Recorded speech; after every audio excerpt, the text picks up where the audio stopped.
আসসালামু আলাইকুম, স্বাগত জানাচ্ছি আরটিভি দুপুরের সংবাদে। আপনাদের সঙ্গে থাকছি আমি রিদওয়ানা বিনতে জলিল। জনগণের আস্থা ফেরাতে গুরুত্বপূর্ণ সংস্কার করা হচ্ছে বলে জানান প্রধান উপদেষ্টা ডক্টর মোহাম্মদ ইউনূস। চীনের হাইনানে বোয়াং সম্মেলনে দেয়া ভাষণে তিনি কথা বলেন।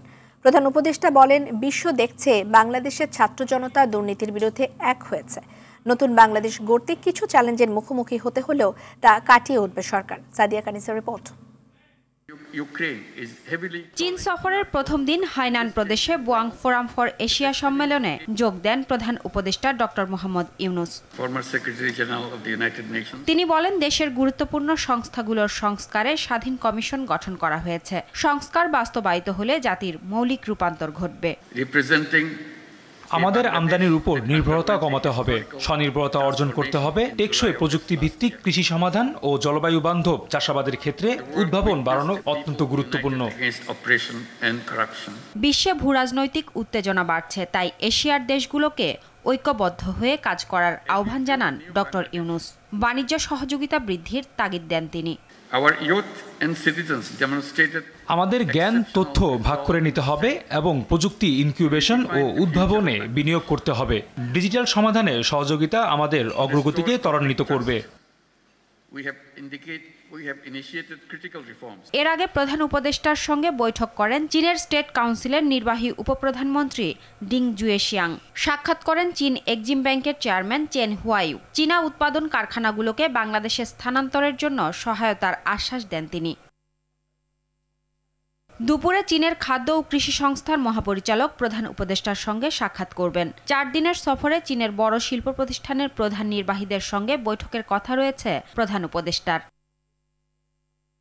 সাদিয়া কানিজ, আরটিভি, ঢাকা। স্বাধীনতা দিবস উপলক্ষে প্রধান উপদেষ্টা ডক্টর ইউনূস এবং বাংলাদেশের জনগণকে শুভেচ্ছা জানিয়েছেন যুক্তরাষ্ট্রের প্রেসিডেন্ট ডোনাল্ড ট্রাম্প। প্রধান উপদেষ্টার প্রেস উইং সংবাদ বিজ্ঞপ্তিতে এ কথা জানিয়েছেন। অধ্যাপক ইউনূসকে লেখা চিঠিতে মার্কিন প্রেসিডেন্ট তার ব্যক্তিগত এবং যুক্তরাষ্ট্রের জনগণের পক্ষ থেকে স্বাধীনতা দিবসের শুভেচ্ছা জানিয়েছেন। 5 অগস্ট গণ অভ্যুত্থান পরবর্তী সময় প্রসঙ্গে চিঠিতে মার্কিন প্রেসিডেন্ট লেখেন, পরিবর্তিত এই সময়ে বাংলাদেশের জনগণের জন্য গণতন্ত্র, অর্থনৈতিক অগ্রগতি এবং নিরাপত্তা বৃদ্ধির সক্ষমতা তৈরির সুযোগ এনে দিয়েছে। আগামী বছরগুলোতে যুক্তরাষ্ট্র বাংলাদেশের সঙ্গে অংশীদারিত্ব অব্যাহত রাখতে উন্মুখ। মার্কিন প্রেসিডেন্ট আরও বলেছেন, তিনি আত্মবিশ্বাসী দ্বিপাক্ষিক অর্থনৈতিক উন্নয়নকে এগিয়ে নিতে পারবেন, সম্পর্ক জোরদার হবে। ইন্দো প্রশান্ত মহাসাগরীয় অঞ্চলে আঞ্চলিক নিরাপত্তা উন্নয়নে বাংলাদেশের সঙ্গে এক হয়ে কাজ করবে যুক্তরাষ্ট্র।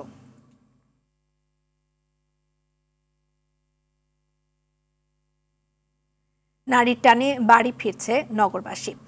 ঈদ উল ফিতর উপলক্ষে ভোর থেকেই উপচে পড়া ভিড় কমলাপুর রেল স্টেশনে। ট্রেন এবং প্ল্যাটফর্ম কোথাও তিল ধারণের ঠাঁই নেই। তবে স্বস্তির বিষয়, 2-3টি ট্রেন ছাড়া প্রায় সব ট্রেনই সঠিক সময়ে ছেড়ে গেছে। স্টেশন ম্যানেজার জানিয়েছেন, আজ মোট 70টি ট্রেন কমলাপুর থেকে ছেড়ে যাবে। এর মধ্যে বিশেষ ট্রেন একটি। গাবতলী, মহাখালী এবং যাত্রাবাড়ি বাস টার্মিনালেও যাত্রীদের চাপ রয়েছে।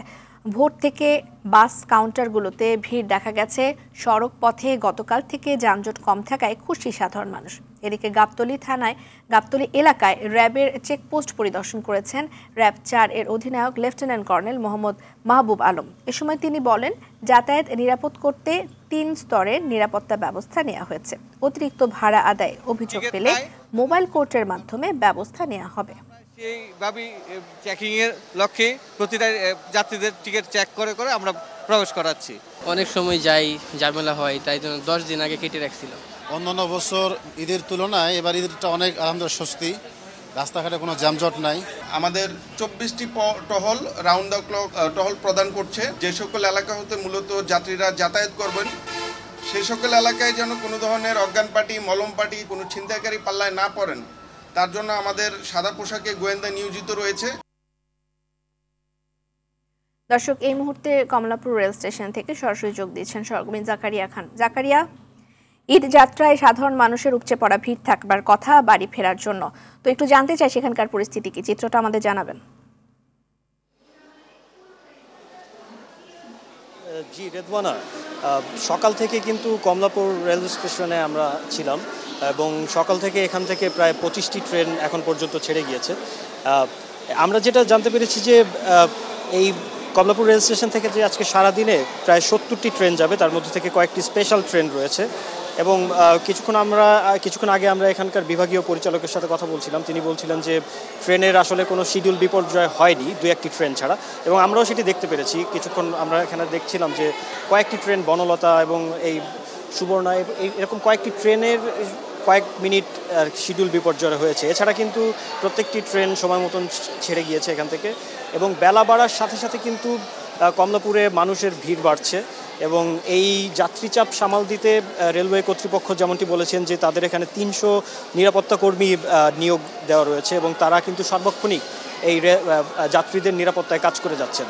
এবং আরেকটি বিষয় যেটি আমি বলতে চাই, কিছু যাত্রী বলছিলেন যে রেলওয়ে টিকিটিং সিস্টেমের এবং সার্ভারের কিছু কিন্তু ঝামেলা রয়েছে, যে জন্য তারা যখন টিকিট কাটতে গিয়েছেন এবং যখন থেকে ঈদের টিকিট ছাড়া হয়েছে সাথে সাথে কিন্তু টিকিটগুলো শেষ হয়ে যায় এবং এর কারণে কিন্তু অনেকেই টিকিট কাটতে পারেনি।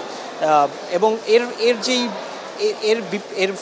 এর বিপক্ষে যেই কর্তৃপক্ষের যে একটি প্রয়াস সেটি আমরা দেখতে পেরেছি কিছুক্ষণ আগে, অর্থাৎ সকালে এখানে র্যাবের একটি অভিযান পরিচালিত হয়, র্যাব 3-এর।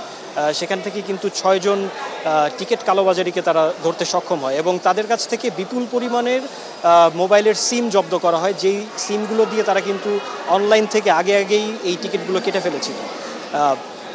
এই বিষয়গুলোই বলছিলেন যাত্রীরা যে এই বিষয়টা, এই সার্ভারের বিষয় এবং টিকিটিংয়ের সিস্টেমের যে বিষয়টি, এই বিষয়টাতে কিন্তু আরেকটু উন্নতি করতে পারে রেলওয়ে কর্তৃপক্ষ। এ ছিল কমলাপুর থেকে এখন পর্যন্ত আমার কাছে সর্বশেষ। রেদওয়ানা।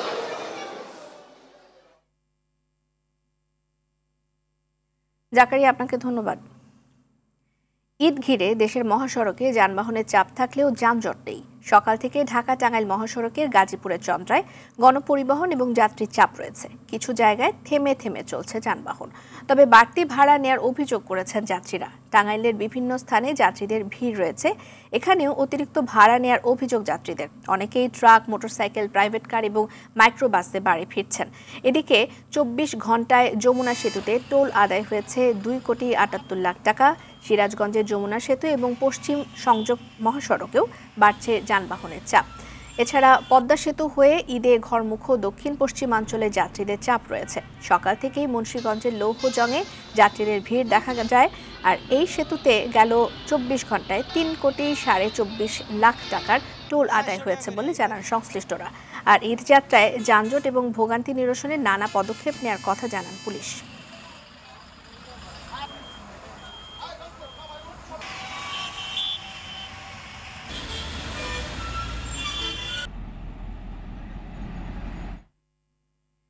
এই মুহূর্তে গাজীপুরের চন্দ্রা থেকে সরাসরি যোগ দিচ্ছেন সহকর্মী কামাল হোসেন বিপ্লব। কামাল, আপনি গাজীপুরের চন্দ্রায় আছেন, খুব গুরুত্বপূর্ণ একটি সড়ক ঢাকা থেকে বের হওয়ার জন্য। তো মহাসড়কে যাত্রী এবং যানবাহনের চাপ সম্পর্কে আমরা একটু জানতে চাই।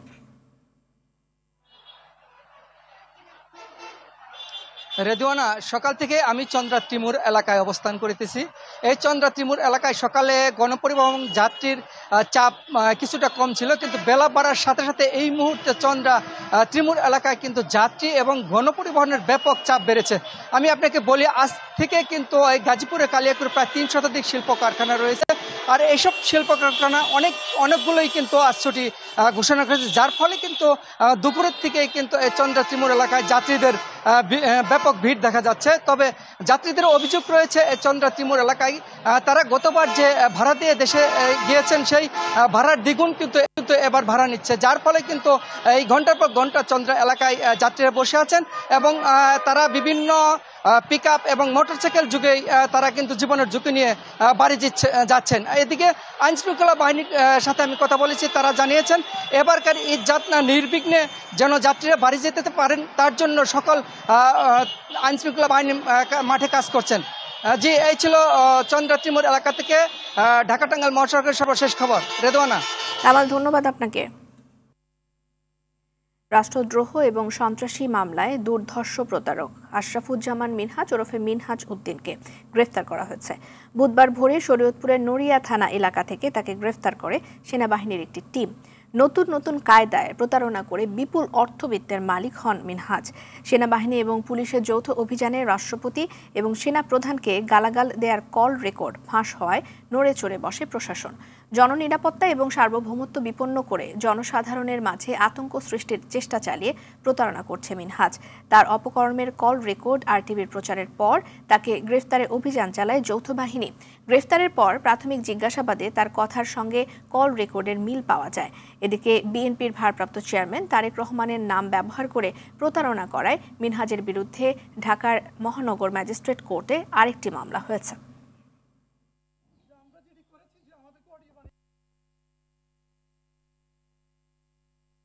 মেধাবী প্রতারক, তিনি 111 সময় থেকেই তার প্রতারণার কাজ শুরু করে দেন। দুর্নীতিবাজ মন্ত্রী সাহারা খাতুনের সাথে যুগ সাজসে সে অনেক অনিয়ম, অনেক দুর্নীতি কাজ করে অবৈধ সুবিধা নেওয়ার জন্য সে বিভিন্ন নিজেকে তারেক রহমানের উপদেষ্টা পরিচয় দিয়ে সে সুবিধা নেওয়ার জন্য চেষ্টা করেন। আশফাকুজ্জামান মিনহাজ, ওনাকে আমরা মিডিয়াতে বহুল প্রচারিত, ওনার নামে অনেক প্রতারণার অভিযোগ আছে। আমাদের মাননীয় প্রধান উপদেষ্টা, মাননীয় সেনাবাহিনী প্রধান সবার নামেই উনি প্রতারণা করেছেন, এরকম অভিযোগ আমরা পেয়েছি। বিচারকদের নাম ব্যবহার করে মামলা বাণিজ্যের ভয়াবহ প্রমাণ মিলেছে প্রতারক আশরাফুজ্জামান মিনহাজ ওরফে মিনহাজ উদ্দিনের বিরুদ্ধে। পুলিশের অসাধু সদস্যদের দিয়ে বৈষম্য বিরোধী আন্দোলনের মামলায় এক ব্যবসায়ীর নাম যুক্ত করেন এই প্রতারক। পরে টাকা হাতিয়ে নিতে ভুক্তভোগীর পরিবারকে জানায় বিচারকদের মাধ্যমে জামিনের চেষ্টা করছেন। সংশ্লিষ্ট বিচারকরা এ ধরনের প্রতারক থেকে সতর্ক থাকার পরামর্শ দিয়েছেন। প্রতারকের এক গাড়ি চালক জানান, মামলায় নিরীহ মানুষকে ফাঁসিয়ে টাকা আদায়ই তার পেশা। আরো জানাচ্ছেন এয়ার বাদল।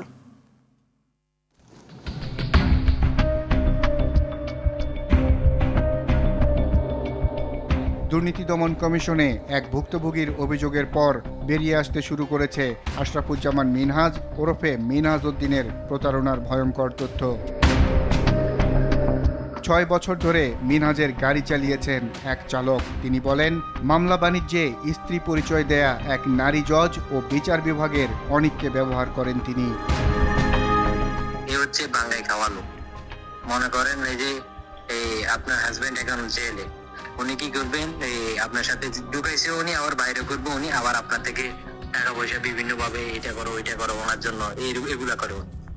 ওনার প্রধান ইনকামে হচ্ছে এটা, যেটা সিক্রেট এটা উনি গোপন রাখে, আর যেটা ওই যে মুখ্যজীবীর সাথে কথা বলে ওইটা লাউডে দিয়ে কথা বলে।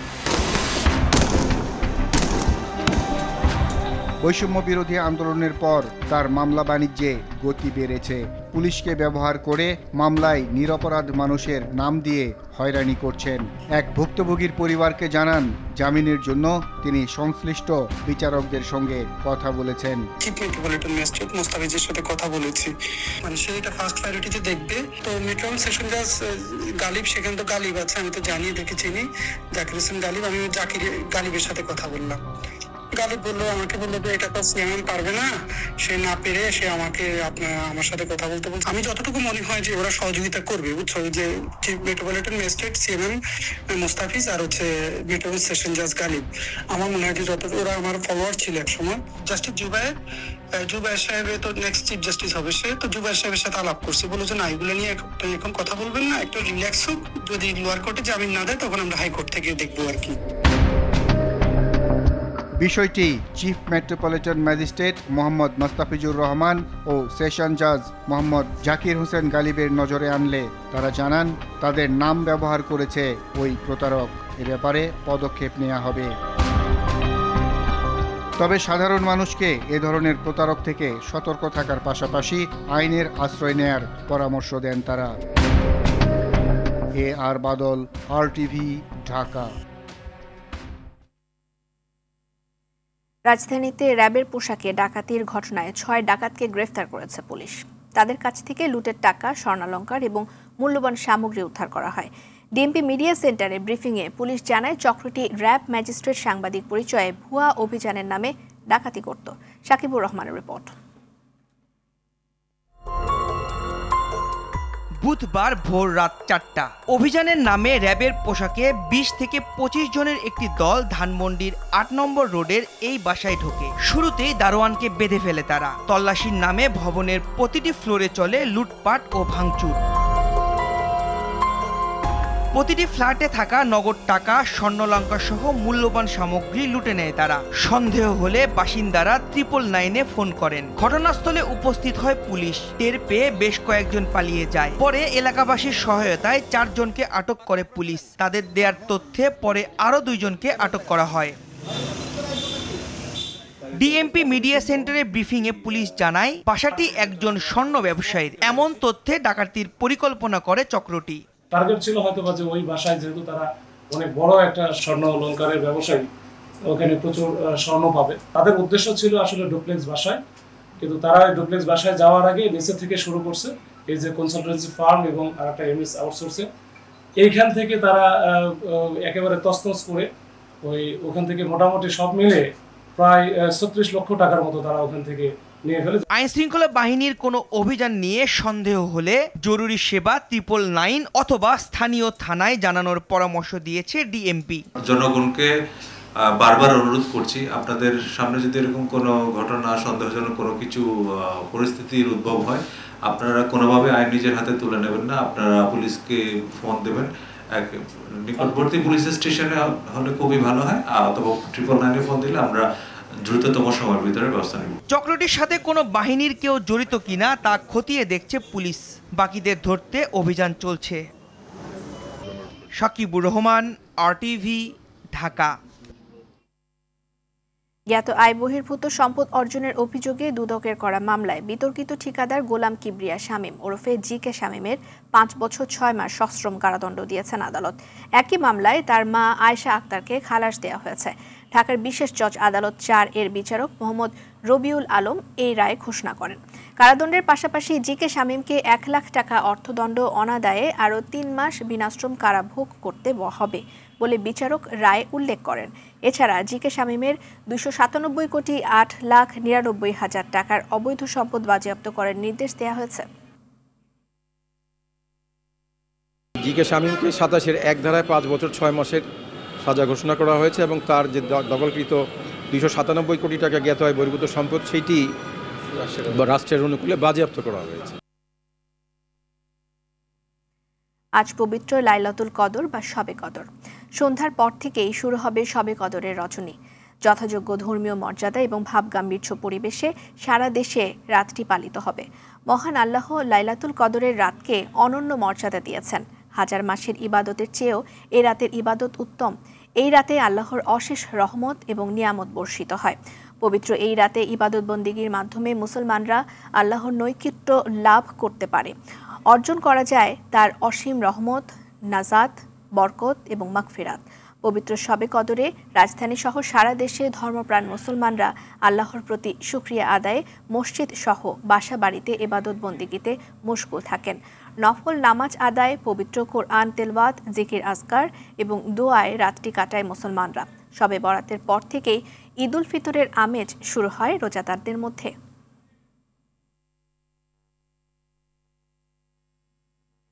এদিকে সৌদি আরব সহ অন্যান্য মুসলিম দেশগুলোতে ধর্মীয় শ্রদ্ধা এবং পূর্ণ আধ্যাত্মিকতার সাথে পালিত হলো পবিত্র লাইলাতুল কদর।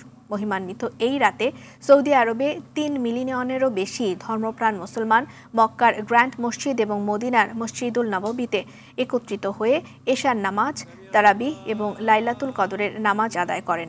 এছাড়া লাইলাতুল কদরের নামাজ আদায় করতে জেরুজালেমের আল আকসা মসজিদে একত্রিত হয়েছিলেন ফিলিস্তিনিরা। মসজিদে নামাজ আদায় করতে আসা মুসল্লিরা পুরনো শহরের সংকীর্ণ গলিগুলোতে জড়ো হন। লাইলাতুল কদর উপলক্ষে জেরুজালেমের আল আকসায় 1,80,000 মুসল্লি উপস্থিত ছিলেন বলে জানিয়েছে কমপ্লেক্সটির পরিচালনাকারী ইসলামিক সংস্থা।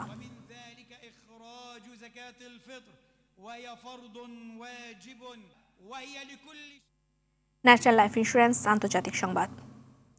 ফিলিস্তিনের গাজায় বর্বর ইসরায়েলি হামলায় আরও 13 ফিলিস্তিনি নিহত হয়েছেন, আহত হয়েছেন আরও শতাধিক। এর ফলে অবরুদ্ধ এই উপত্যকাটিতে নিহতের মোট সংখ্যা 50,200 জন ছাড়িয়েছে। এক প্রতিবেদনে এ তথ্য জানায় আল জাজিরা। এখন পর্যন্ত ইসরায়েলি হামলায় 1400 ফিলিস্তিনি বাস্তুচ্যুত হয়েছে। এদিকে স্বাধীনতাকামী সশস্ত্র গোষ্ঠী হামাসের মুখপাত্র আবদেল লতিফ আল কানোয়া নিহত হয়েছেন। গাজা ভূখণ্ডের উত্তরাঞ্চলে জাবালিয়ায় তার তাঁবুতে ইসরায়েলি বাহিনী হামলা চালালে তিনি প্রাণ হারান। দুপুরের সংবাদ এ পর্যন্তই। জেলা সংবাদ বিকেল 4:45টায় দেখার আমন্ত্রণ রইল। ধন্যবাদ সবাইকে।